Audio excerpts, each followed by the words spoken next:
increasing food production by reducing the cost of farm inputs, thereby lowering the cost of food and lowering the cost of living. We have stabilized the economy by preventing what was an imminent debt default. We have stabilized fuel prices, lowered inflation to an all-record low of 4.6%, and we have stabilized the foreign exchange regime.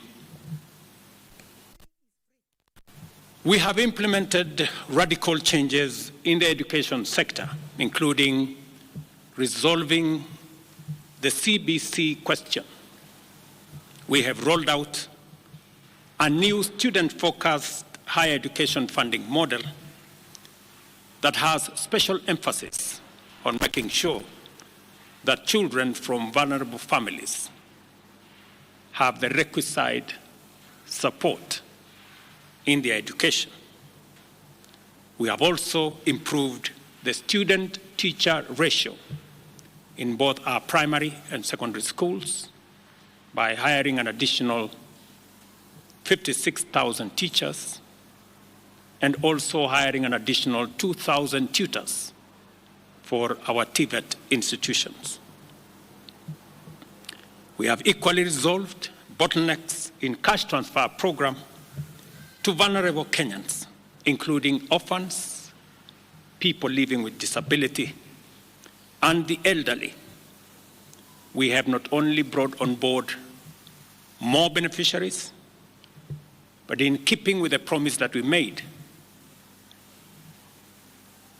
it is now not the case, as it was in the past, that these vulnerable Kenyans have to wait for months. Now their stipends are paid as salaries of public servants are being paid. We did roll out the Hustler Fund that today it's 2 million Kenyans. And we have 7 million Kenyans who had been denied access to financial services by credit reference bureaus. They are now off the blacklisting roll. Our affordable housing program has now more than 100,000 housing units under construction. The first cohort I will be launching in a couple of months to new homeowners. And we have 160,000 young people across Kenya that are employed under this program.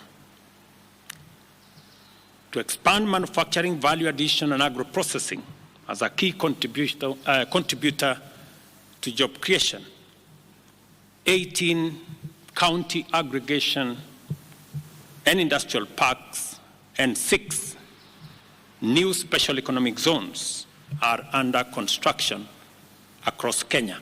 And at the same time, we have 200 fresh produce markets that are at various stages of construction to support our farmers with access to markets for their produce, in keeping with the commitment we made to our mama mbogas. To accelerate manufacturing, last year we imposed levies on importation of clinker that can be manufactured in Kenya. We made a saving of Kenya shillings 20 billion in foreign exchange as imports of clinker dropped to almost zero. We also imposed levies on imported steel billets.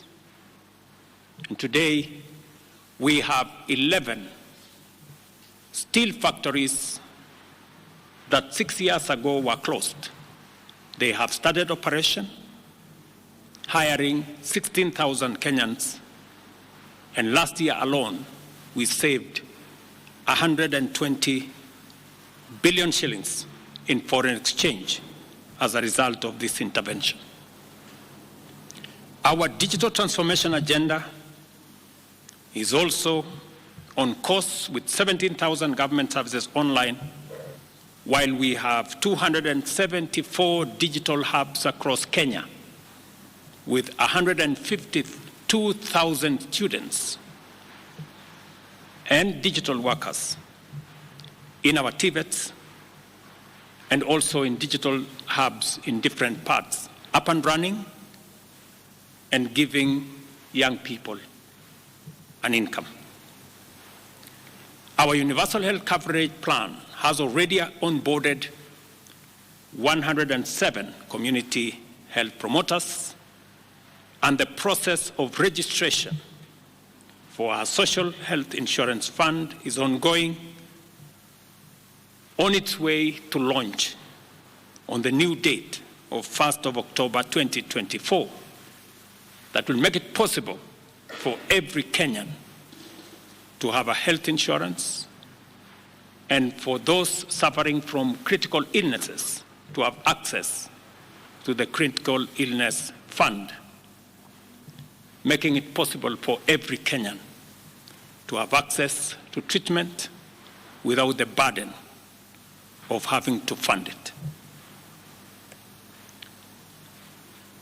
On the measures I announced last week, barring state and public officers from engaging in harambes, I want to inform the country that the public fundraising appeals bill is now ready for publication tomorrow.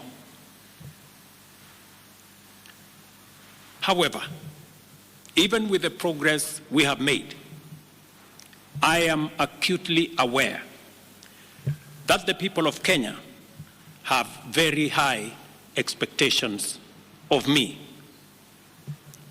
And they believe that this administration can undertake the most extensive transformation in our nation's history. Recent events that necessitated the withdrawal of the finance bill, which will require a review and reorganization of our budget and fiscal management, have brought us to an inflection point. Upon reflection, listening keenly to what the people of Kenya have said, and after a holistic appraisal of the performance of my cabinet and its achievements and challenges, I have today, in line with the powers given to me by Article 1521 and 1525B of the Constitution and Sections 12 of the Office of the Attorney General's Act, decided to dismiss with immediate effect all the Cabinet Secretaries and Attorney General of the Republic of Kenya, of the Cabinet of Kenya, except the Prime Cabinet Secretary and Cabinet Secretary for and Cabinet Secretary for Foreign Affairs and Diaspora Affairs. And of course, the Office of the Deputy President is not affected in any way.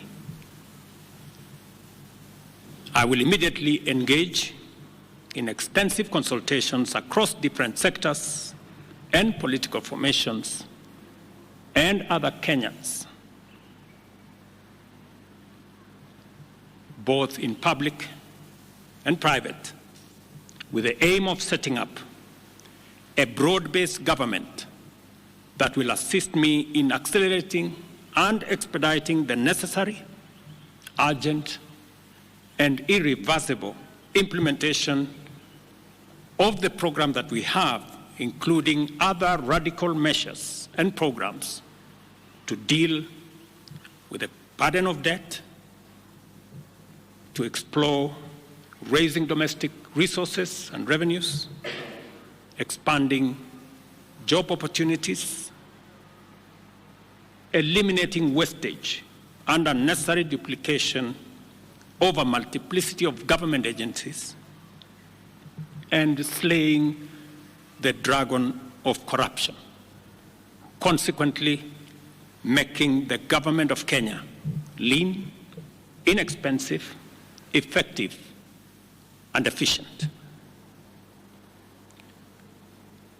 During this process, the operations of government will continue uninterrupted under the guidance of principal secretaries and other relevant officials. I will be announcing additional measures and steps in due course.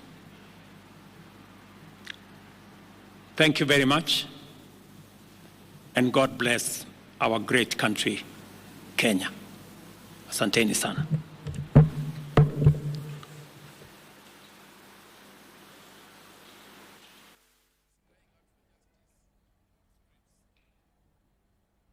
Well, if you're just joining us, that is breaking news all the way from State House in Nairobi, where the president has just stated that he has dismissed all his cabinet secretaries and the office of the Attorney General until they can make a decisive decision in the coming days, except the office of the Prime Cabinet Secretary, who is led by Musalia Mudavadi, who also acts as the Diaspora Cabinet Secretary.